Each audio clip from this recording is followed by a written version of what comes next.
After hundreds of years of occupation, many generations of people in Britain had grown up surrounded by Roman culture. And after a long period of stability, that culture was showing visible signs of wealth, success, and good living.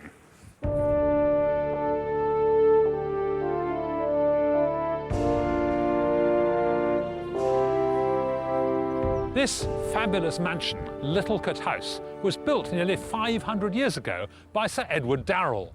The family must have had some status because one of their relations was a girl called Jane Seymour, and she was courted right here in the 1530s by Henry VIII. Most people think that Tudor mansions like this were the earliest stately homes in Britain. But what even the Darrells didn't realise was that right at the bottom of their garden there had been another luxury villa built 1200 years earlier by a member of the landed gentry in Roman Britain. These flint walls show a layout that was typical of the Roman villas that were springing up all over the country in the 2nd and 3rd centuries.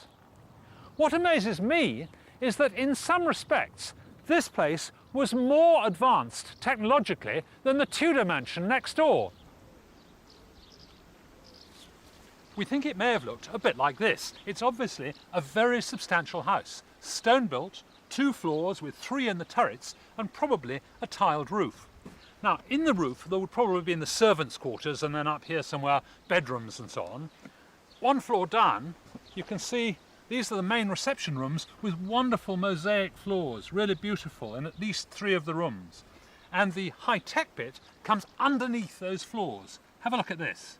Here we have the hypercaust, the central heating system, with a furnace here and perhaps here, and then the hot air and the smoke and the fumes being drawn out all the way through all these gaps under the floors and up the vents into the roof.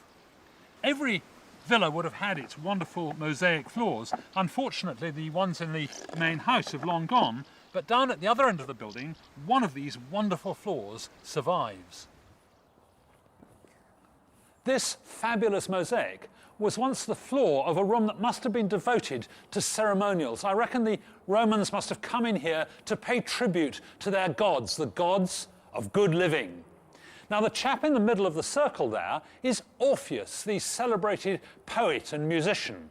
And around him there are 4 other deities, including Venus, the goddess of spring and rebirth, and Leda, who represents summer and youth. And look over here, there are in this panel a couple of panthers. Now they were traditionally Bacchus's companions. Bacchus was the god of wine. And you see between them there is a great flagon of wine overflowing, which suggests that these ceremonies they had involved a lot of feasting and probably drinking. I wish I'd been here, actually.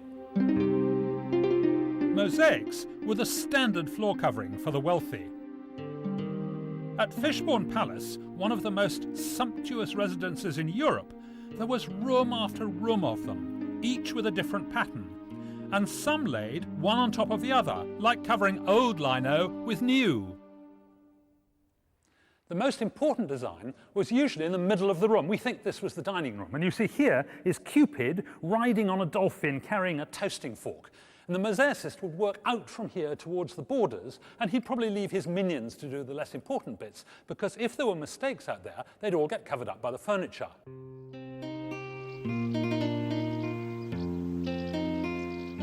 Lavish decoration extended out of the home and into the ornamental gardens too. We think of the concept of having a garden for pleasure as being a very British thing, but we got it from the Romans. The Celts were using the land round their houses to grow crops, but the wealthy Romans wanted what they had at home: herb gardens, fish ponds, fountains, statues. This recreation shows what a Roman garden may have looked like. But the gardens weren't just pretty to look at. The Romans introduced to Britain a whole pantry full of herbs, vegetables and fruit. Look at this, turnips for example, apples and pears amazingly brought to this country by the Romans, celery, carrots, asparagus, and above all, grapes. The Romans loved their wine. They tried to grow grapes practically wherever they went, and there's evidence of vineyards as far north as Lincoln. In a world where safe drinking water was hard to find, Romans drank masses of wine and planted vines in their thousands. Getting from vine to bottle is quite a complicated business. To begin with, you have to extract the juice from the grapes. You do that first by treading them, which gives you cold feet and a sort of mushy pulp. Then you take that mushy pulp and you put it in a press to squeeze out more of the juice. For centuries they used a lever press. This early type of press used a heavy weight at the end of a beam. However, even with the extra weight of a small boy, the press often failed to exert enough pressure. To solve this problem, the Romans came up with a fantastic high-tech solution. And we've set carpenter Henry Russell the challenge of building it. It's a screw press, where a threaded rod passes through a top beam.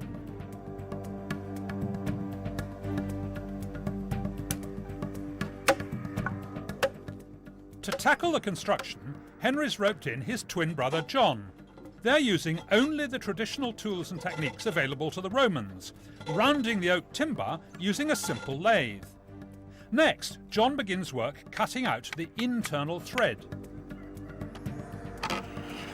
He's already marked out a spiral on the thread cutter, which he's fitted with a blade. Henry's measuring out a spiral of the same pitch on the external thread and beginning the delicate work of cutting out the helix. The screw press is a fine bit of engineering, but its value is far greater than the Romans ever realised at the time. What they had unwittingly invented was the nut and bolt. So, here's the internal thread. The question is, will the screw fit? If the fit's not snug enough, the press won't work. Ah! Fantastic. That's really neat. Right. It was the Greeks who invented the screw in about the 5th century BC, but it took an unknown Roman to realise the screw's ability to exert pressure. Put the braces in next. Soon, both the Greeks and the Romans were using it to press the juice from olives and grapes, and it was also used to press water from clothes. Right. And there we go. Lovely. Yeah, the next thing is to assemble the basket and the press plate. Right. And at the bottom a tray to collect the juice. Right. You think we're going to get some out of this, do you? I hope so. Okay. Yeah. Disgusting. Okay, I think you can shove the barrel down.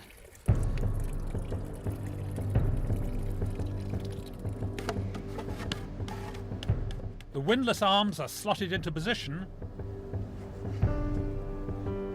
The press plate is lowered, and the press is ready for the final test.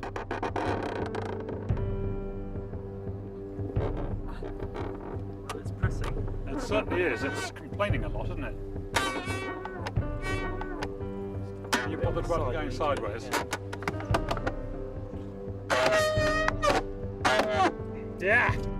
It's squidging out. It's into me jug. Look, it's filling up with delicious nectar. Well, it's not quite wine yet, and it looks pretty horrible. Maybe there's some tar come off that barrel, but we've certainly got grape juice coming out. That's great.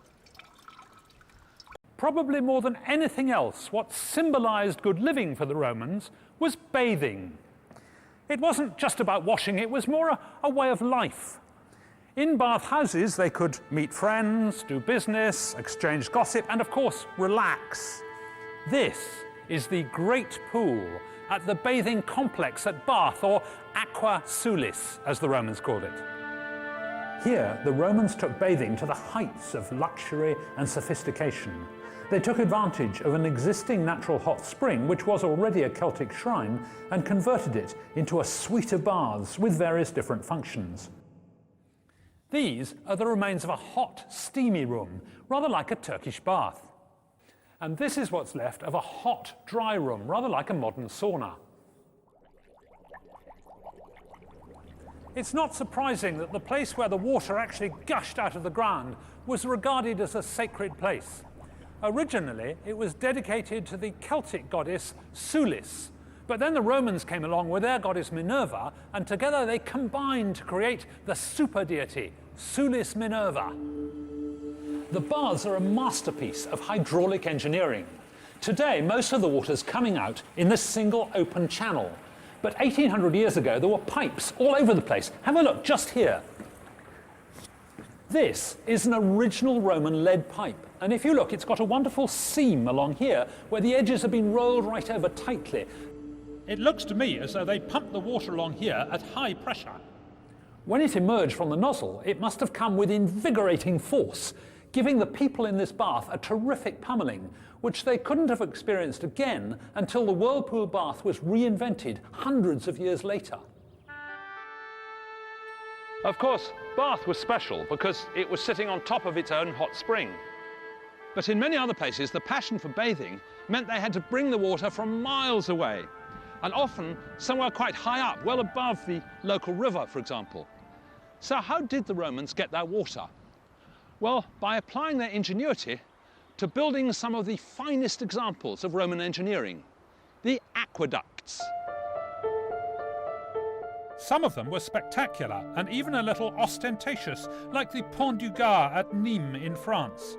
This three-tiered bridge over the valley carried not just water, but foot passengers and even chariots. Other aqueducts were rather simpler.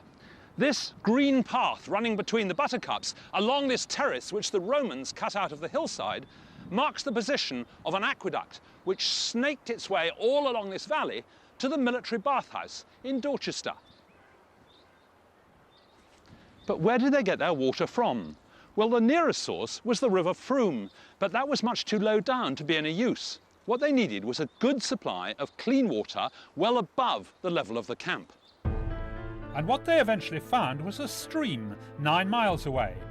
But the stream was only 10 metres higher than the camp at Dorchester, so their aqueduct had to follow the contours of the hill at a very shallow gradient.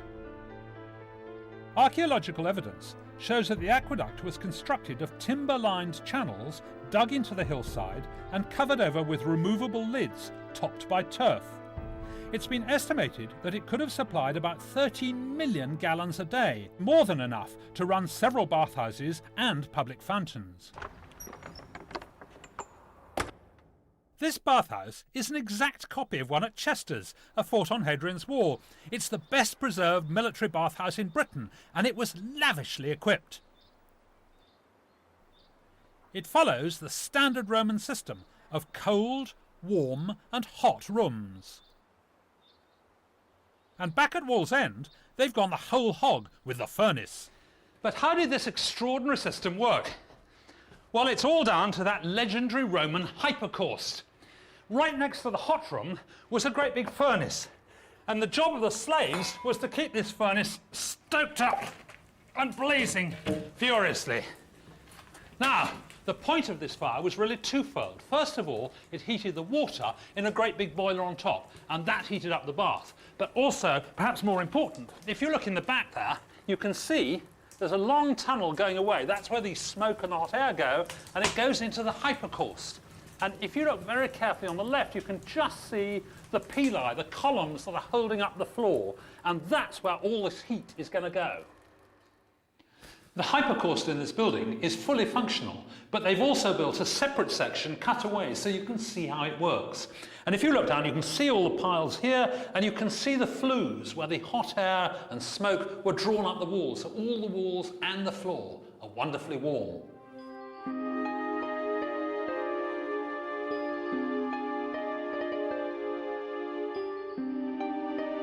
Many of the bathhouses were beautifully decorated with frescoes.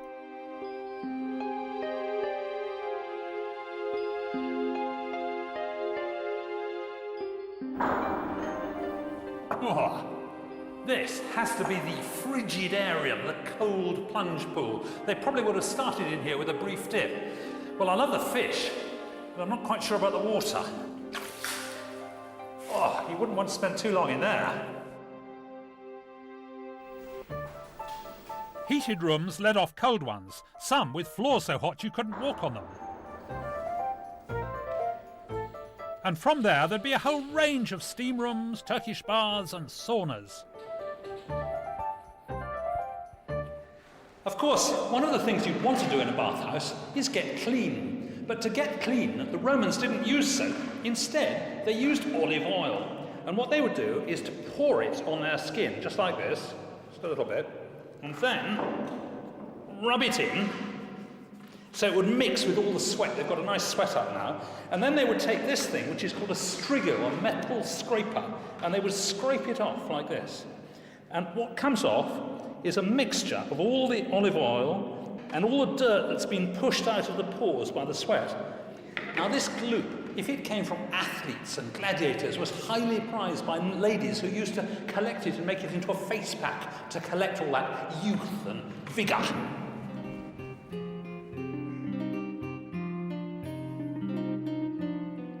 And then there was the caldarium, the hot room. It's really nice in here. The floor's hot, the walls are warm, and the water, well, it's just like a hot bath. It's lovely.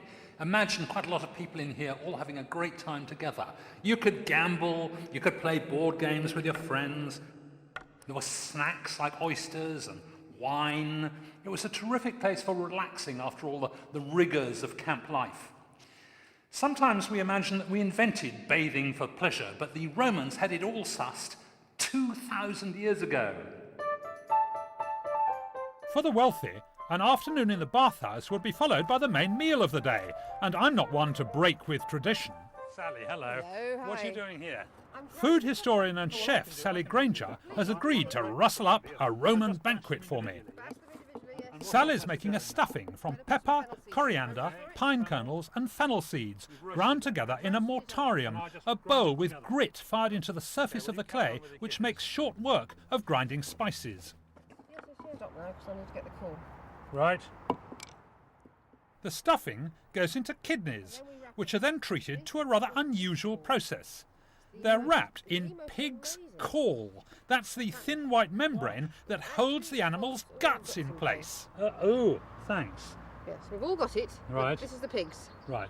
Okay, so what are you going to do with that? Well, this is used to wrap the kidney and stop the stuffing escaping. So basically you lie it down. All Sally's cooking implements are based on archaeological finds, and some are really ingeniously designed. We need the frying pan. Can you pass it to me? Yep. That's a very bizarre thing. Is it wonderful? Very, I very see. efficient. And yes. it locks up like that. Locks in place. Almost certainly army issue. Ah, now on the fire. On the fire, please. Right. A little bit of olive oil. Right. And then we fry off our kidney. You don't need to get it too hot first. I imagine it'll get hot extremely quickly. Will it? I can feel the heat off this fire. Gas mark 5. 20 minutes. 20 minutes or so, it'll be cooked through. Right, one whole salmon. I'm now going to stuff it with some bay leaves. And on to the next course. Conveniently positioned Fish behind me. or meat would have been the main feature of the Roman banquet. They had no potatoes, no rice, no pasta, and they hadn't yet invented the pizza. Wrap. So this salmon is like a second course? It's the main course, yes, yes. Right. The Romans actually had 3 courses, just as we do. In fact, I think they probably invented it. Right, it's 3-course meal. 3 So courses. what about the Celts? What did they have? Well, I suppose technically they had one pot cookery. They had a cauldron or they had a spit. And so you had whatever you had and you put it in your pot. And it was bean and grain and meat and vegetable. Sort of Scotch Stew. broth, basically. Pottage. One of the distinctive features of Roman cuisine was the number of different flavours they used. And that just goes straight in, does it? This pudding is made from pears cooked in red wine with raisins and eggs. And there's another, more surprising ingredient. What's that? This is the Roman fish sauce. Fish sauce to the pudding? Yes, it's like adding salt. It works very well, don't worry. You're sure? I promise you. How do you know they had fish sauce? There is a recipe text that has survived from the ancient world. A Roman cookbook? Roman cookbook, yes. It's attributed to a man called Apicius, who was a gourmet. And it has food from all manner of different types of food, mainly wealthy, very spicy, 450 recipes. Actually works wonderfully with fish sauce. Gosh. I know it's strange. Okay, fish custard. I can't wait. No, you'll like it, I promise. An hour later, and dinner is served in true Roman style in the outdoor dining room. Ah, wow, that looks terrific. Now, what do we start with? Start with our stuffed kidneys. Okay. So I'm going to cut you a piece. You tell me what you think. Lovely. Now, I don't have a knife and fork, do I? No, the Romans would eat with their fingers. With the fingers? They did not have forks. Okay, no forks? No forks at all. Right. Teaspoons, yes, but not forks. Hey, that's really good. And now for that salmon wrapped in vine leaves. Oh, the There salmon, we great. go. That looks wonderful. I shall just break a little bit off. That's really nice. Succulent, sweet, great. Now, how about the pudding? Ah,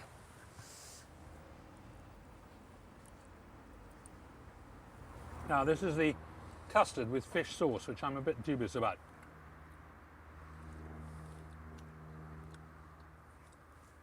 Oh, that's rather good. It's got quite a sharp taste. I would expect a custard thing to be pure sweet, but this is sweet with a sort of sour cutting thing through it. Yes, I like that. I'm not entirely convinced that I'll put fish in my custard in the future, but nevertheless, this is very pleasant. Washed down with a little glass of wine. The delights of dinner parties, hot bars and central heating were lost once the Romans left Britain, and it was to be many centuries before we regained such a life of luxury.